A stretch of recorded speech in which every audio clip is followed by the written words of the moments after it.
Hey there everyone, Curtis Wolfinger here with Mil-Spec Manufacturing. I'm doing a tool review today for one of the tools that a tool rep, his name is Matthew Morgan of Badass that's bad with 2Ds, recommended to me from a company called CNC Tool, and it's their Ferocious 3X line.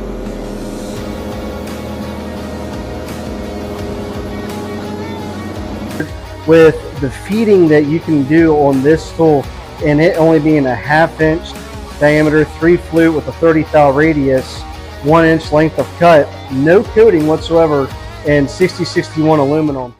It's a beast.